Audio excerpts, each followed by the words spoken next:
ဟိုင်းအားလုံးပဲမင်္ဂလာပါဒီနေ့တော့ထိုင်းစတိုင်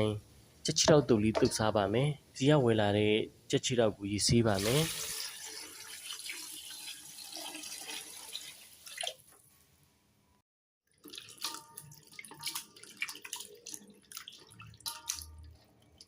ဒီလိုလေးရအောင်အယိုးထုတ်ပါတယ်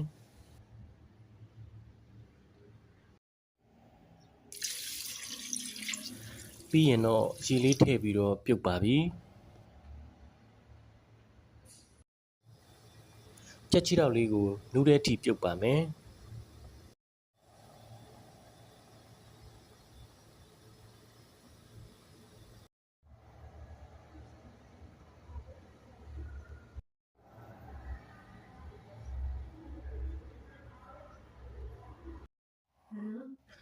ကြက်ချီတောက်လေးရပါပြီ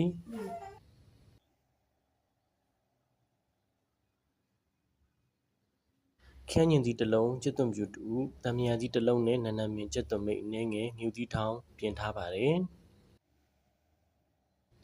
ငါးငံပြားရည်ပါ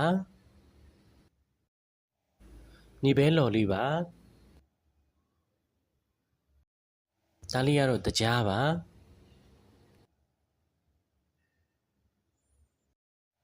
ဒါလေးတွေကတော့ပါဝင်ပစ္စည်းလေးတွေပါ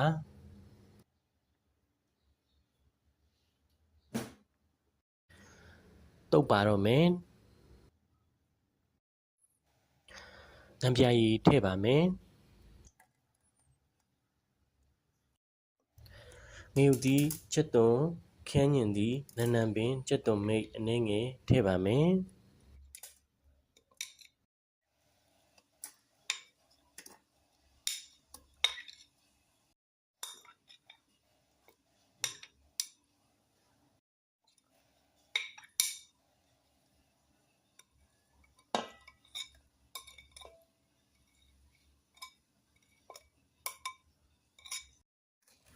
တကြားထည့်ပါမယ်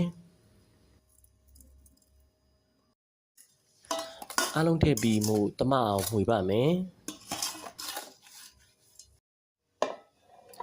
ကြက်ချီတောက်လေးထည့်ပါမယ်